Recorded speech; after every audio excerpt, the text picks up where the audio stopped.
આપને બધાને જાણકારી છે જ એ પ્રમાણે આ રેલવે તંત્ર દ્વારા ભારત સરકારની એક પરંપરાગત રીતે ચાલતી બેઠકનો એક ભાગ છે.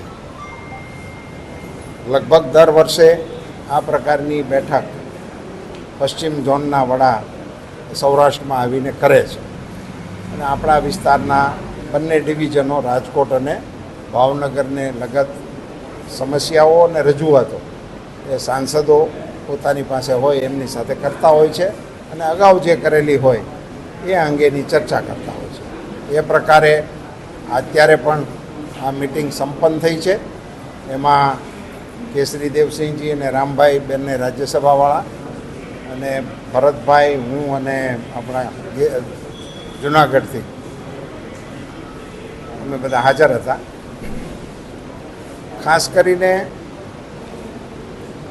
લોકલ ટ્રેન અંગેની માંગણીઓ ઉપર ભાર દેવામાં આવ્યો હતો.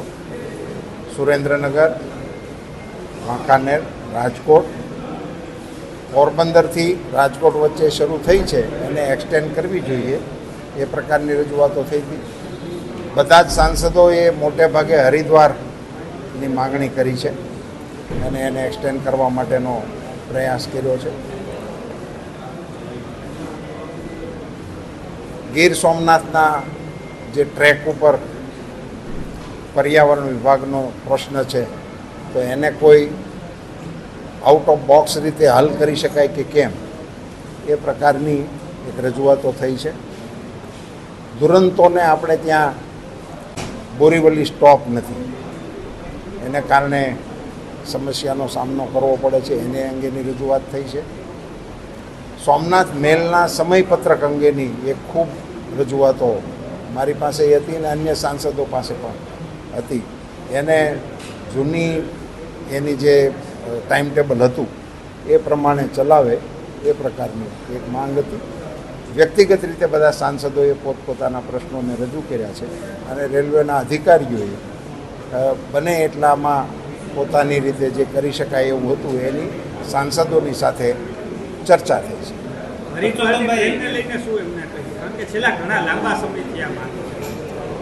એમણે કહ્યું છે કે અમે પ્રયાસ કરીશું.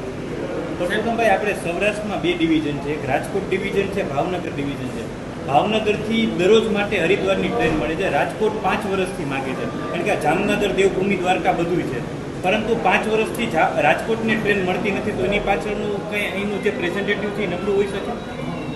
એ તો આપનો વિષય છે, આપ જે એને માટે વિચારતા હો કે જે કરતા હોય. અહીંયા પ્રેઝન્ટેશન જે રજૂઆત થઈ એમાં હરિદ્વારની માંગણી બધા જ સંસદોએ કોમન કરી છે. રામભાઈએ 6 ટ્રેનની માંગણી કરી હતી, જે અમદાવાદ પડી રહી છે, રાજકોટ સુધી લંબાવી જોઈએ, હજુ ખાલી લંબાવી નથી.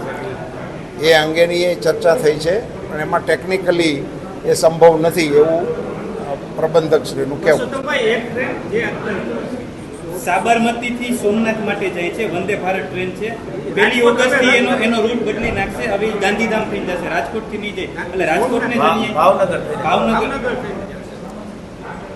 ચેન્જ ટ્રેનની અંદર આવવાનો છે એ વાત એમણે કહી છે અને એની જાણકારી પણ એમણે આપી હતી. નવા રૂટ પ્રમાણે એ ચાલશે ત્યાંથી. એમાં એવું છે કે પહેલો રૂટે ચાલુ નહોતો, એ રૂટે બંધ હતો, હવે એ રૂટે બ્રોડગેજ થઈ ગયો છે અને પહેલા જૂનો સોમનાથ મેલ ત્યાંથી ચાલતો હતો.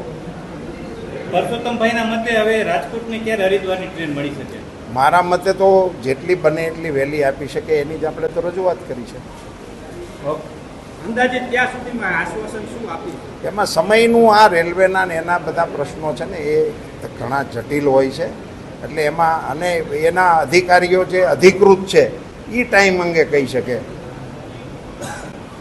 ધન્યવાદ.